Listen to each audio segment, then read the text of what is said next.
This is how far we've come into the build of our 50-foot sailboat in a bit over a year. We have a fully planked and laminated hull, except from the stern that we'll be building in a later state.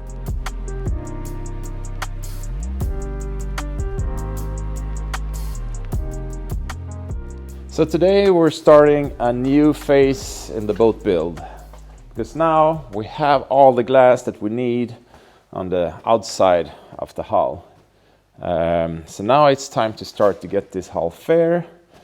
But first things first, there's roughly 100 square meters of peel ply on the hull right now, so we need to rip that off, and that will probably take me the better part of this day. It's quite a lot of work to get that done. But it feels so nice now to be able to take the next step in the boat build, that we have this pretty daunting task that a few months back we really, it felt like a major job. But I have to say that even if it's been a lot of work getting this glass on the hull, it was actually less work than I first had expected. But there have been some really long days doing this, so I'm really happy that we're through this phase, at least for now.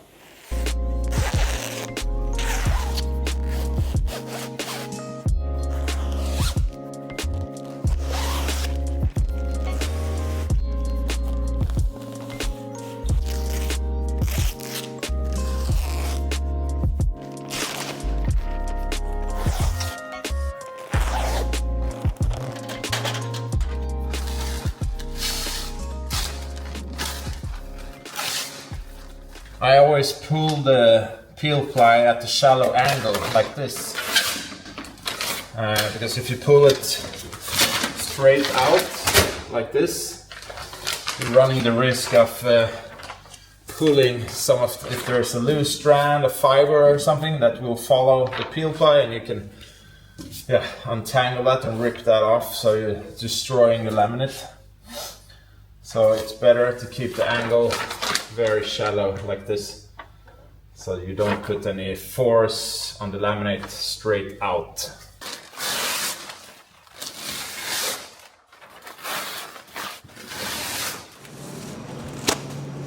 So I've just started the big air filter just to remove any dust in the air from the peel ply.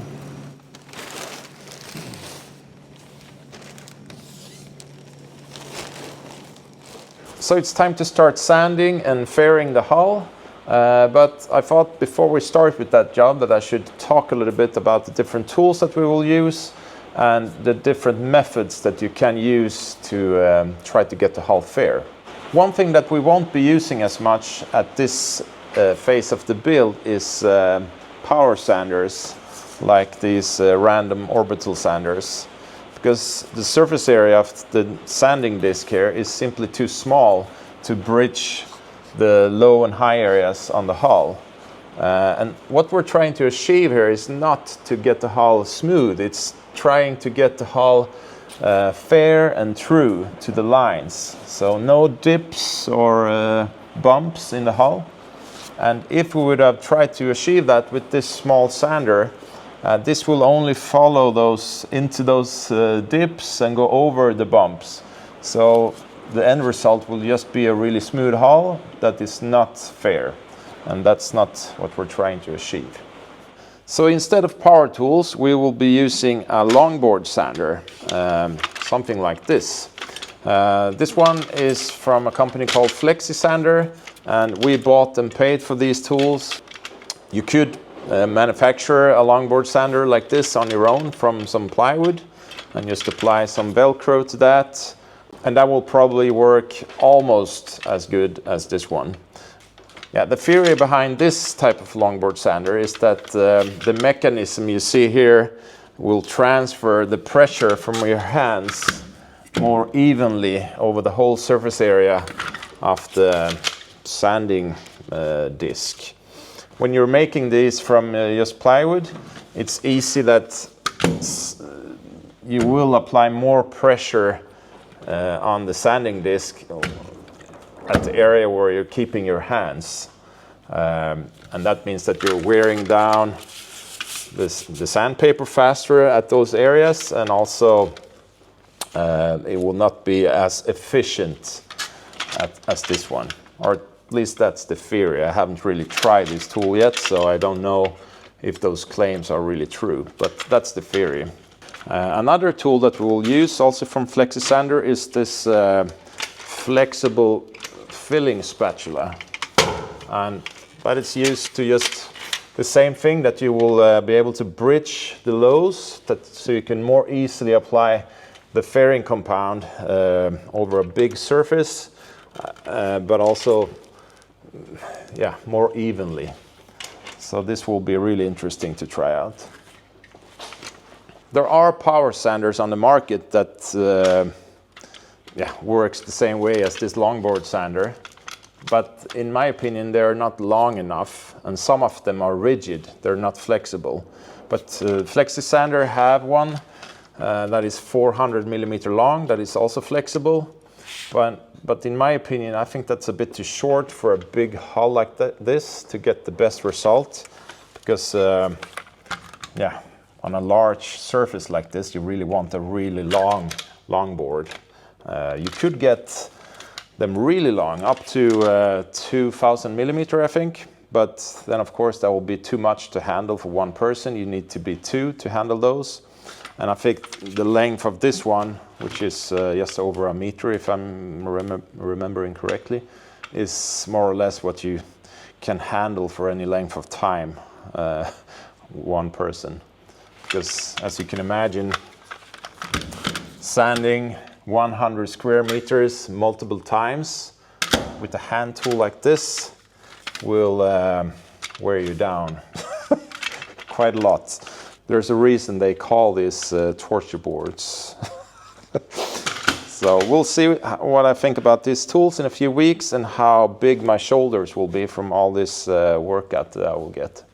Will be super fun. So let's talk a little bit about the different methods that you can use when you go about a big fairing and sanding job like this. In our case, I think there's really only two methods that will be usable for us. And the first method is the standard one, where you're using like a filling spatula like this one, and you simply apply a thin coat of epoxy compound fairing to the hull, and then you are using the longboard sander afterwards to sand, and then you can apply some guide coat. It's like a black powder that you apply to the hull, the whole surface area, and then you do some more sanding, and then you will see where you have some low spots, because in those areas you will see that you haven't sanded the guide coat away, it's still there. So then you will fill it again, only in the low spots, and then some more sanding, and over time you will create a fair hull. Another method that I think is more beneficial if you have a hull that is really not fair, with lots of dips and bumps in it, is the notch trowel method, where you use like a notch trowel like this to apply the epoxy fairing over the whole surface area of the hull. And by doing that, you create noodles of epoxy fairing on the hull. And the theory is that you're only sanding the ridges that you're creating with the epoxy fairing. And of course, that's a lot less surface area to sand. You will have less resistance when you're using the longboard sander if you only have to sand the top of this noodles that you have created on the hull. And then it should be a lot faster to get a fair curve on the hull, a fair and true hull. But of course you will have lots of valleys still on the hull after you have sanded.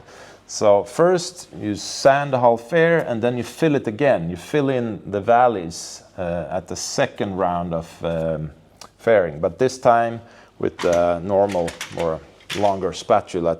And then you go back with the longboard sander and lightly sand the whole surface area of the hull again. And then in theory you should be left with the fair hull. So a few words on the fairing that we will be using for the hull. We will be using the same epoxy system that we've been using for the whole boat build so far, the West System 105. But now we will add a filler to that because pure epoxy is really hard to sand.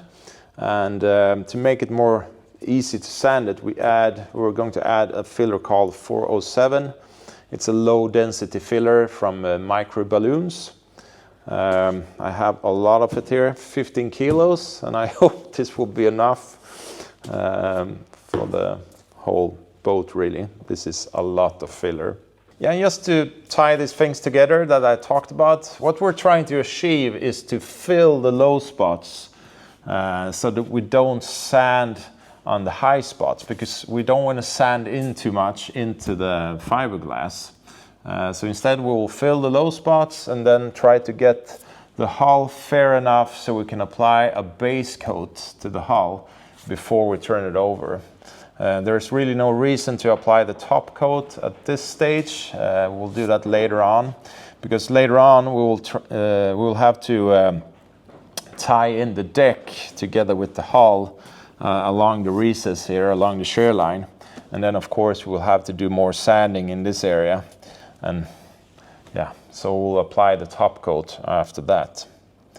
So that was just a little bit about what we have ahead of us for the coming weeks, hopefully not months. So wish us luck.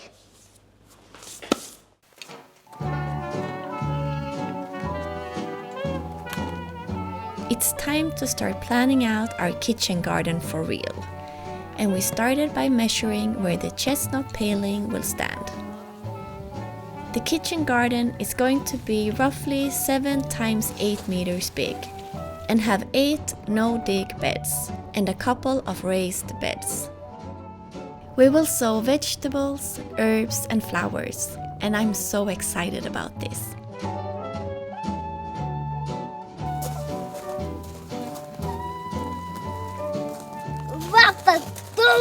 We are fixing in the garden. What they doing? What are you doing?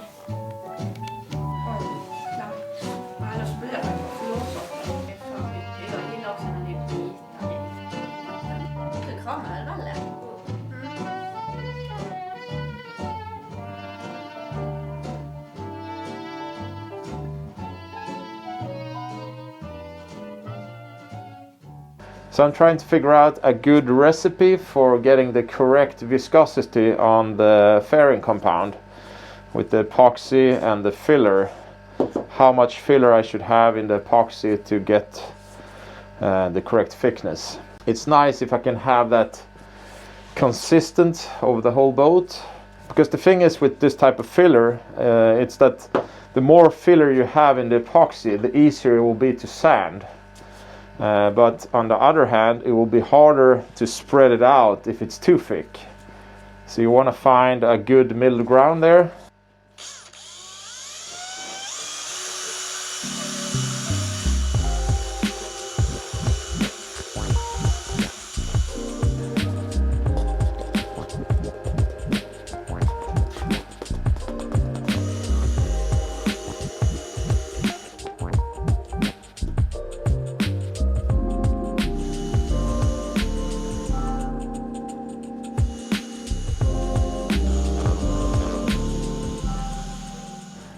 We're still not there, since I don't have the hardener in here right now, so I have to take that into account, that it will be less thick once I have added that. So I think we need to add some more filler to this. Right now I have 175 grams of filler and 1000 grams of resin. Now let's add another one. See how that goes. So that's 8 of these in there now. Quite a lot. 200 grams now.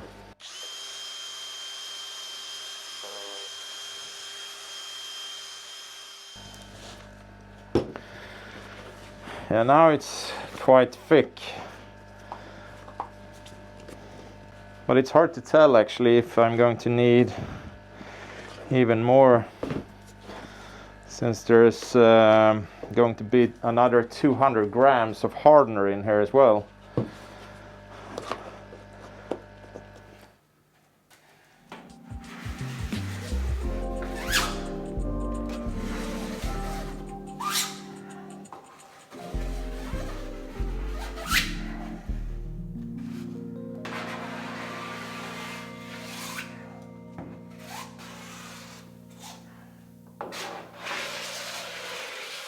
It got a bit too thick, the recipe.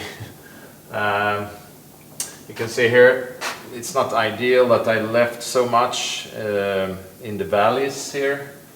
That's not how I planned this out. And also I have the fast hardener, so I don't know if it's the hardener or if it's just that it's quite cold out here. That once you have applied it, you can't really touch it, because then you just it's hard to keep the ridges standing proud, and it's easy to destroy it like I have done in some areas here. It will be interesting to see how this looks tomorrow and how easy it will be to sand. So far I'm not a big fan of this method. It seems like you're wasting a lot of epoxy. It's a give and take. If I can save a lot of time on the sanding, maybe it's worth some extra epoxy. So this is just a test, just to see how I like this. Obviously I need to work on my technique. And it's always a bit stressful when you're starting out. Obviously I had a pretty big batch of epoxy, and also with the fast hardener, you know, sitting in a bucket, that's never very good. So I tried to get it out as fast as possible, and also out as fast as possible on the hull, so it wouldn't kick off. And also when you have this type of filler in the epoxy, it could be that it goes off even faster, because that filler kind of insulates the epoxy, so it can't give off the heat as fast as it would otherwise. Yeah, so I will leave this overnight. Then we'll see tomorrow how hard it is to sand and what the result will be. And if this will be the method that we'll be using, or if we should go with the standard method. So it's been 24 hours now, and this is hard enough for sanding. I just tried a little bit here in the middle. So it will be interesting now to see how much time it will take me to sand this down with the longboard. From the look of it, it looks like it's going to be quite an effort to sand this down. Could be that I have used a spatula with too big grooves. I should use a finer one maybe. So I will take the time. This is roughly 2 square meters. So from that, how much time it will take, I can roughly calculate how much time this would have taken to do on the whole surface of the whole boat.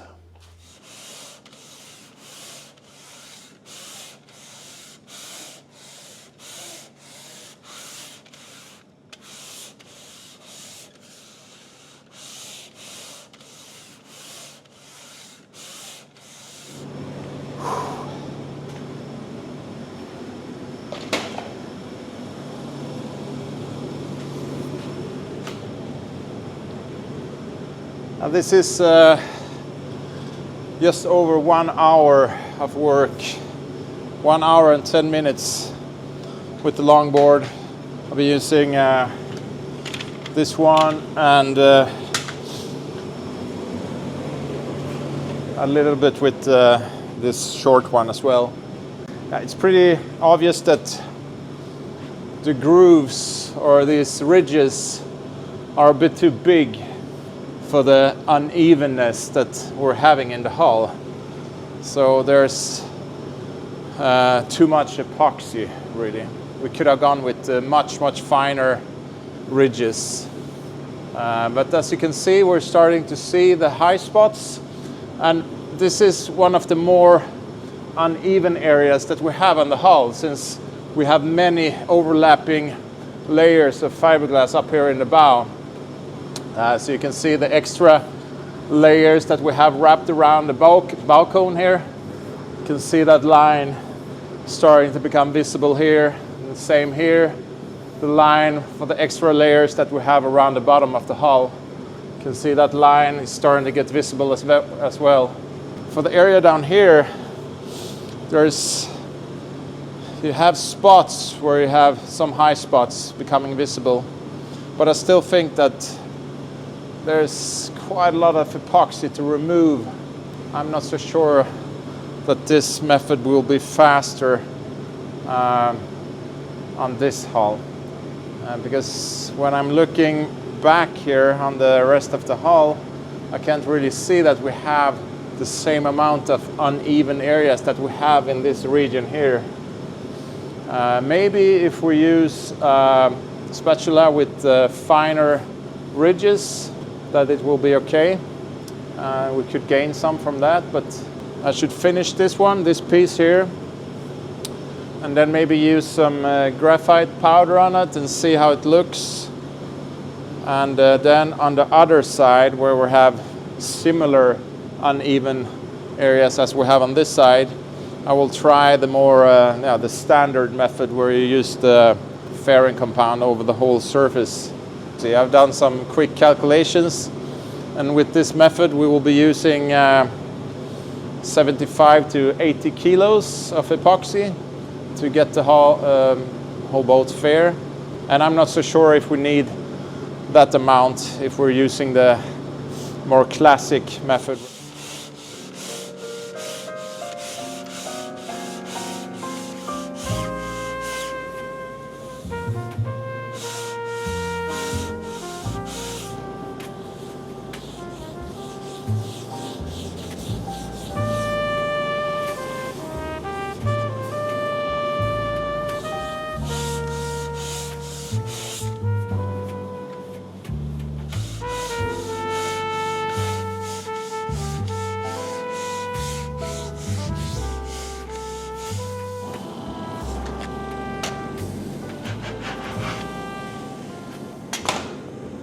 So I have sanded the whole surface now one more time, and now it's time to apply the second layer of fairing, because now you can see these high spots everywhere.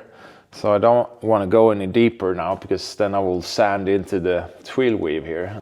It was a bit unnecessary to use the guide coat at this phase, but yeah, it was interesting to try it.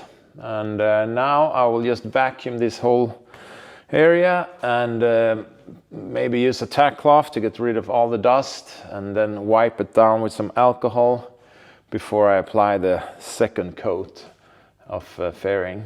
And this time I will use the long flexible spatula to try to apply one even layer all the way from the bottom down. A potential problem could be that the mix of the recipe here has a lot of filler in it, and that could be a problem to apply as an even coat in one go with this one. Yeah, we'll see how it goes if I have to use a bit less filler. I think it's nice to have a small area like this for some trial and error before we start applying fairing to the whole hull, so we can learn a bit before we do the rest.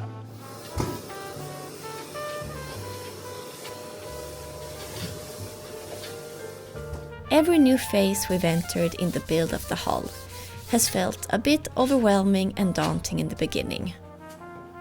But as we get more into it, the easier it has become and has felt more doable. So we're hoping that this phase will be the same.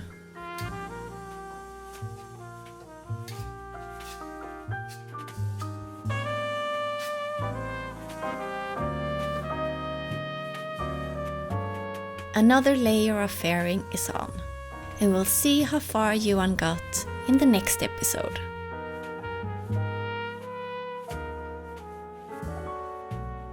Thank you for watching and to everyone contributing to our production. If you want to stay in direct contact with us, be able to watch live streams, get invited to open house at the farm, you can join our Patreon crew. See you next week.